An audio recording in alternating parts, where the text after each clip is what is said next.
Right, hi everybody. I'm just going out for a run. I'm on my own. I usually run on my own. I'm in Whiting Bay where I live, and I thought I'll take the camera this time and just show you. This is my regular route, to be honest. Up around Giant's Graves and Glenashdale Falls, which is quite steep. But anyway, that's what I'm going to do. Let's see if I manage to record it. Tractor coming along there at quite a speed. Oh my goodness.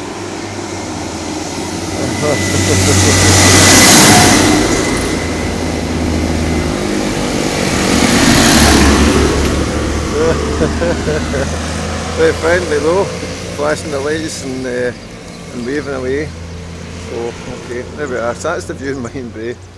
And if you cross the road at the wrong time, obviously, it can be quite hazardous.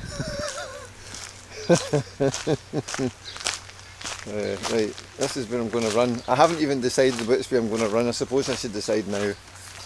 This is the map of Glenashdale. If you do press pause, you'll be able to look at it.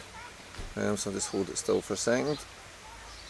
And this is the map. So, as it says, I am here. I'm going to go along this path here. And then I think I'll go to Giant's Graves, even though it's massively steep. I don't think I'll be able to talk when I'm doing that, but I'll see. There's Giant's Graves, an incredible view of Whiting Bay, up round to forestry, all the way along the forestry here, and then I'll cut across to Glenashdale Falls for the viewing point there, and then I'll come all the way back down and back to where I started, which is where we are, of course. Alright, Whiting Bay. Okay, I better get on with it. There we go. So, I'm going to take my time. There's a couple of reasons for that. One, I'm just being sluggish today. I can't say I really know why. I had a lie-in. I didn't do anything particularly taxing yesterday. I went for a cycle instead of a run to Kildonan. Visited Neil May. And that was nice, but it was a really easy cycle. It was on my dad's old touring bike. And I just took it easy, so that wouldn't have taxed me, that wouldn't have worn me out. So, I don't know, I just feel kind of sluggish today. I did have a big lunch. I tend to eat a lot of vegetable soup, which I make myself. And it's super healthy, but it, like all healthy food, it sits in your stomach for a while, and that's why people that eat healthy food don't tend to put weight on very easily, because they feel full up for longer, because it's got the high fibre in the food. So I suppose there's that. I've maybe got a wee bit of kind of full belly, not full, but it was a few hours ago, not completely empty.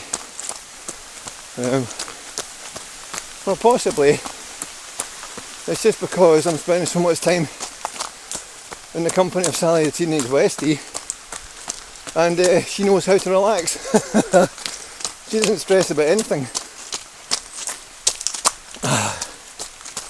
She spends her day in a happy state, relaxing, and I'll show you what, that's still burning over there, and the house is dotted about. She's asleep right now, but she was out in the marsh with me this morning and had a good walk, and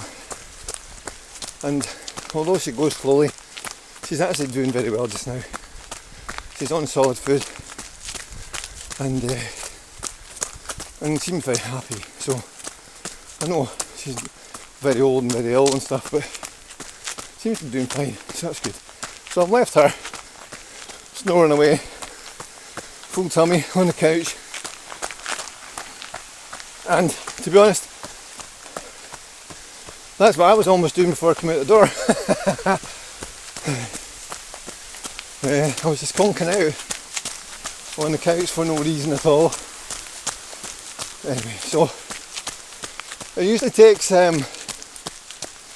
quite a while to get going when you're running, especially when you get older like me. A lot of people actually think they can't run because when you first start, you know, on a run, I assume you've got the fitness, your knees and everything, you know, doesn't work. Everything feels so stiff. You think it's not going to work. Right, here's the junction. Right, so Glenashdale Falls, Giant's Graves. I'll be coming back down there. I'm going to go up this one. I'm going to have to take my time because this is going up, I think it's 700 feet, something like that. Maybe 600, anyway, it's quite a lot. And I'm going to be talking the whole time. Well, that's my intention. Having said that, I could be proved badly wrong. But anyway, I'll just take my time a little bit. So like I was saying, so before I was so rudely interrupted,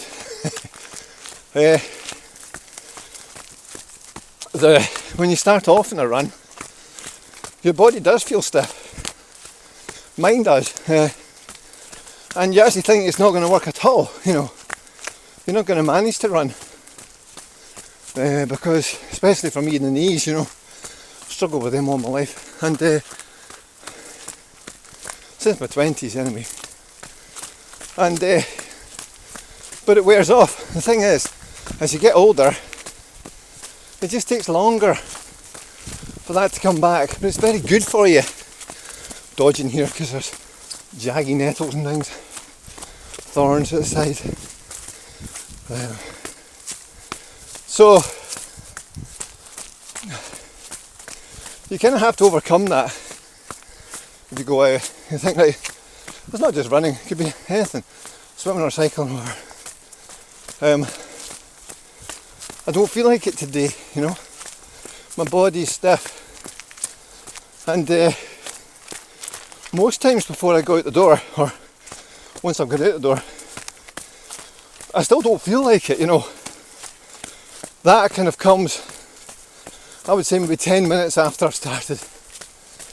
And then everything starts to work better. Like a miracle. You know, the knees that were struggling even just to bend properly come alive.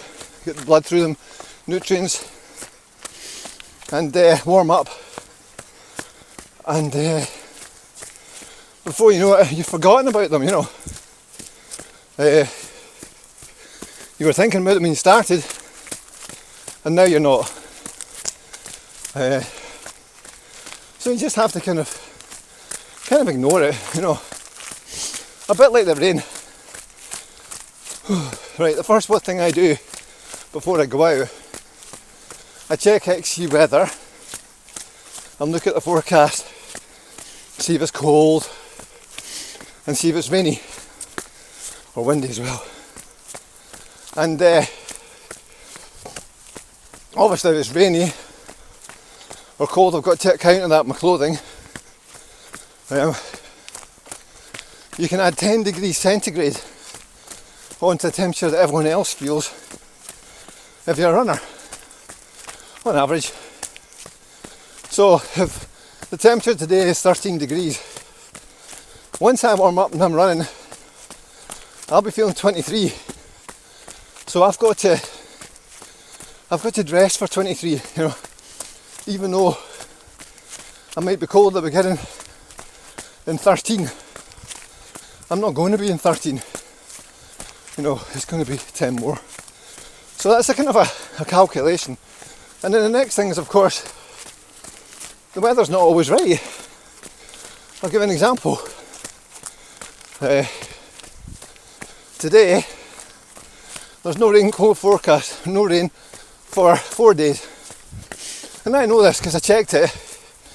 And I thought, right, I'm in for a good spell. I'll be drying this run. So I can tell you, while I'm running along here, it's not dry. It's just spitting.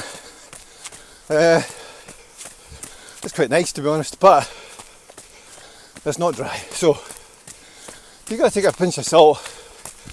You can get a flash shower kind of thing. Like, it's dry everywhere, apart from right above you, you know, as it happens.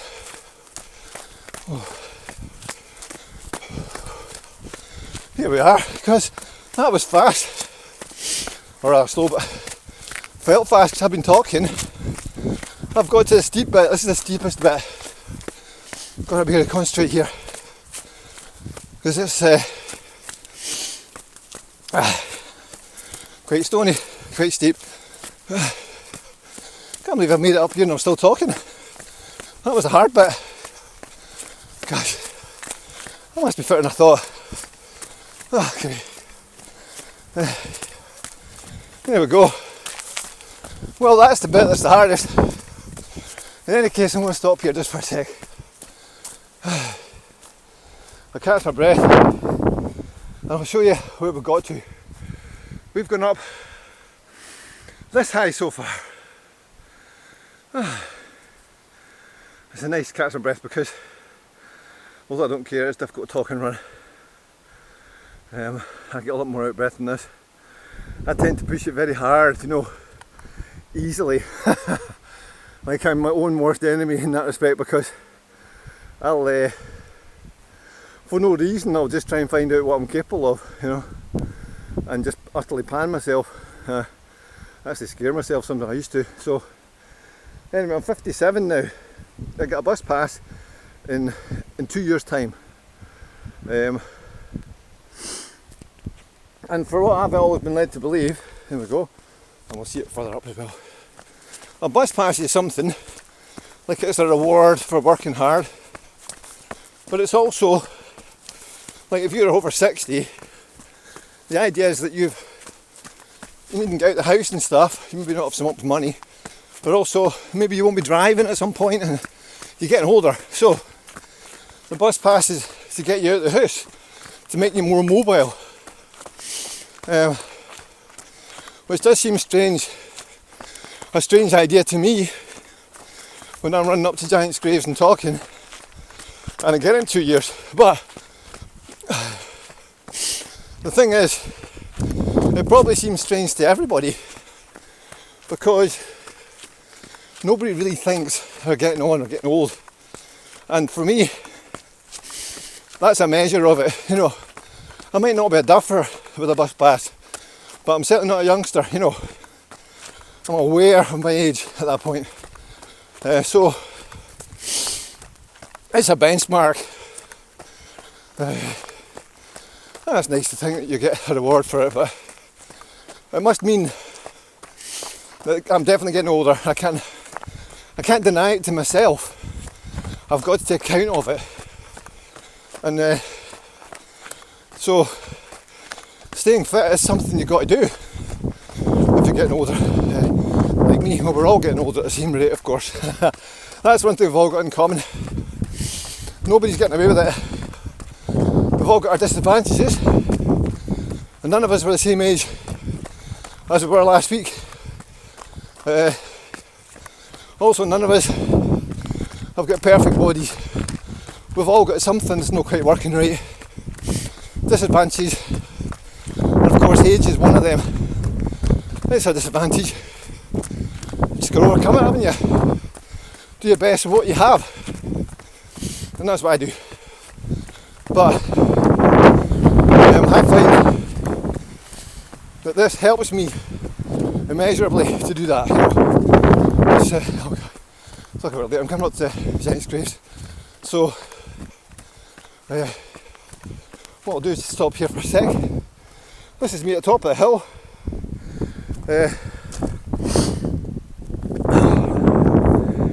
Come over here, excuse me, sniffing and stuff. This is what I do when I'm running.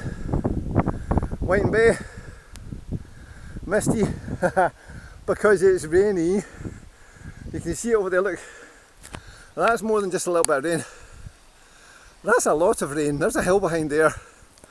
That's where I'm going actually, the hill that is behind that. And you can't even see it because it's so rainy, so there's definitely rain coming. I don't care. I'm standing here in a vest and shorts and I'm really warm now. Just what I said. That is some view, isn't it? Incredible. It won't be here forever. These trees are growing back now. It's going to start obscuring at some point. I'm kind of going to a gap in the trees now, which I wasn't having to do before. You should come up here and see this if you haven't been already. I'll just zoom in just while I'm here. Look at that. Isn't that amazing? I mean, what a view. I've just climbed that height. I was right there at the end of that terrace. In fact, if I zoom in, I can actually see it. There's the bus. I'm parked down there beside that bus. Just a few yards from that bus. So that's how high I've run while I'm talking actually. Yeah, I'm quite high up, aren't I? Now what I'll do, I think I'll just give this camera just a wipe, just in case it's getting like rainbow and I can't see that. I'll get to Giant's Graves, right. Seems strange to say it. This is a funny thing. You'll probably learn if I do more of these that I'm a bit of an oddball. But it's nice to have your company. Even though I'm kind of on my own. I actually amn't, because I'm talking to somebody. It's the same kind of feelings I get with Sally Tina's Westie, to be honest. You know, she's not a person, but she is, you know. It's like I'm really properly in company. And I'm kind of feeling like that here, to be honest. Strange, I've never done this before. Giant's Graves. That's what it looked like. Absolutely incredible. Imagine seeing that. All these massive stones. You'll see 2 or 3 of them just poking out, but you're only seeing the top bit of them. Isn't that incredible? This was excavated in 1902, it says here. But it was built 5,500 years ago roughly, that's what it says.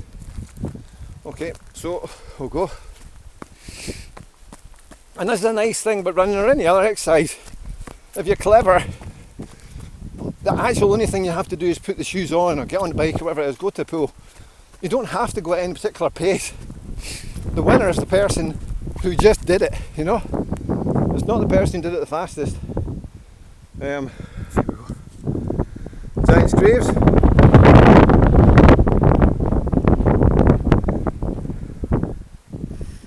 Unlike Carnban, which I was at a couple of days ago, I left a video of that on my YouTube page. This is like been disturbed, you know, it's been excellent stuff. So, on the left here, it's quite different from what it looked like when it was so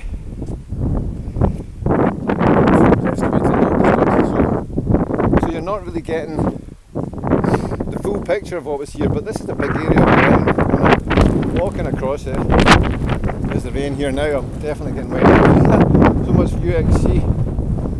Oh. There's a couple of stones here. I'll show you and then we'll dive off. There we go. Right, so that's where we were. All of this area here. That's pretty much finished it. I'll give it another wipe. I'll just keep doing that. It doesn't do any harm, you know. Now, if I wasn't stopping and starting talking, it would have taken me like half as long to get up here. So you can see this is quite an easy route for me, you know, like, what is it? I don't know, 8 minutes maybe or something like that to get up. So it's quite a short run, to be honest. Even though it's a steep one. It's the same with everything else. If it seems hard, just reduce the pace and then it won't be so hard, you know. And that's what I was saying anyway. I'll get back to getting distract myself. The main thing is the winner is the person who just puts the shoes on. I'm using that metaphorically.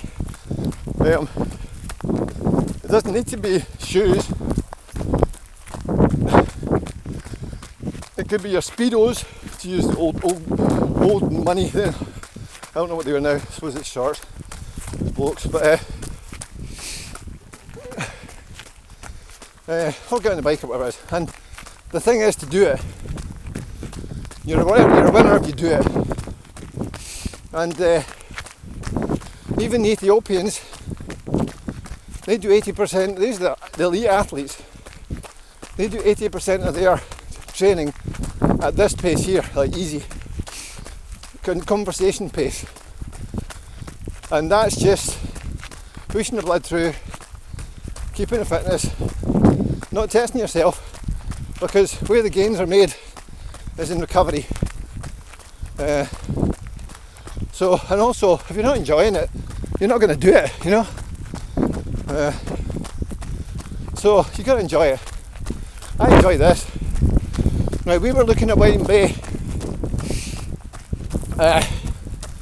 3 or 4 minutes ago, and then we just looked at Giant's Grace for a second, and I'm just about to look at Whiting Bay again.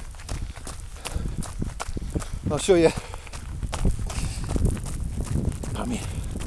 how it's changed.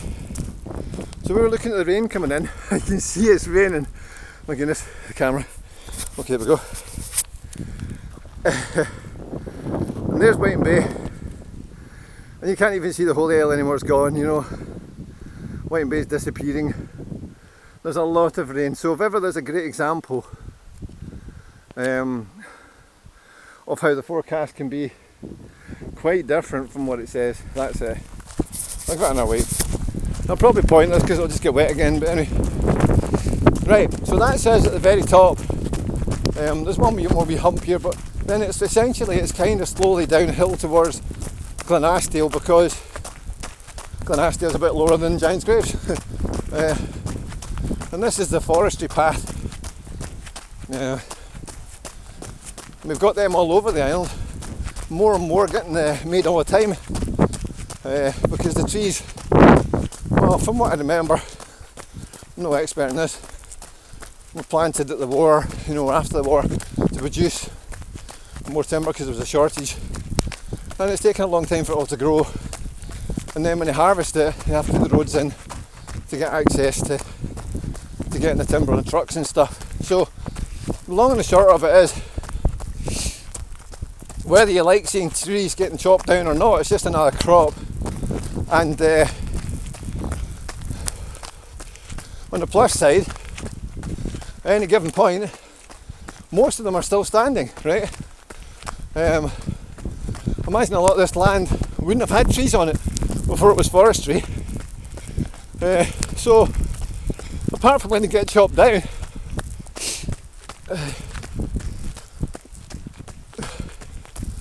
we benefit from one heck of a lot of trees, which we wouldn't have otherwise. So that's got to be a good thing. But the other good thing, from my point of view, is I get to run on tracks like this. So I don't see anybody, I don't get run over, it's completely safe, and very, very pleasant. And I mean, I've left my watch behind, there's my arm, and I've done that deliberately. I don't run with the watch unless I'm timing myself, because I actually just don't want to time myself. That's what it comes down to. There's another little viewpoint here. First I'll just have a look. There we go. Got a little wipe.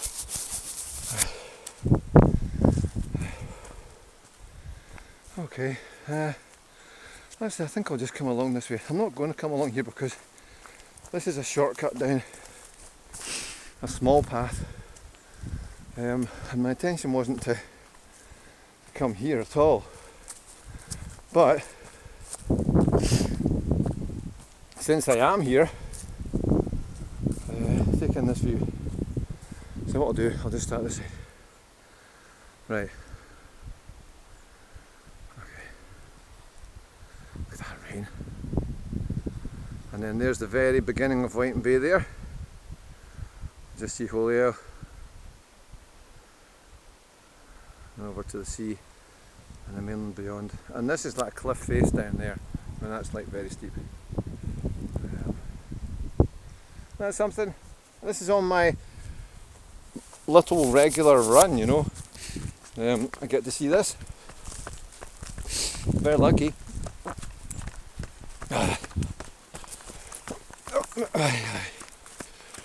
There we go. Okay. Back on the path again. So yeah, what I was saying, these runs are safe. I mean, I could run this in the middle of the night, and it wouldn't matter. Nothing would happen. I have run it in the middle of the night. The only thing that could happen is I might get stranded. There's no one else up here, so you've got to kind of take the account of that, because no one's coming. So by the same token that no one's coming means nothing's going to happen to you, unlike the centre of Glasgow or somewhere I grew up, in Glasgow, West End actually, and here there's just no crime, none. So you don't even need to think about anything happening. You're completely safe. But I went to Cairnban a couple of days ago. It was high on this and it was much worse weather. And I had a running jacket on and it poured. And it actually soaked through my jacket. So I was feeling really warm, I got there. But when I left, I've been standing still with the camera for, 10 minutes maybe. And I was getting cold. And I was aware at that time, I need to keep moving, or you don't want to get any colder than this. Because once you get too cold, you can't run. You can't kind of save yourself, so to speak. So maybe I'm trying to say the danger comes from being underprepared for the weather. What is it? That's right. I read this on Facebook recently. It was about Ben Nevis being the second most. It was voted the second most dangerous place in the world. And there was a lot of debate about it. And I didn't read the whole article, so I can't say how they based the vote. But I think it's to do with the fact, like, there are obviously much more dangerous places than Ben Nevis, but the people that go up them are better prepared. So if you go up Mount Everest, to take an example, you've got all the equipment, you have to have it, you've thought about it, you're trained, blah blah. In fact, there are certain requirements before you can go there, very stringent ones. So it's far more dangerous, of course, but it isn't, in respect that if an idiot goes up Glen Nevis in flip-flops and shorts and takes a t-shirt off and throws it away at the bottom because it's nice and sunny, they could be dead, So the mountain is only as dangerous as the person climbing it. That's the dangerous thing. The person. You're only you're only as dangerous as you allow yourself to be. So there you go.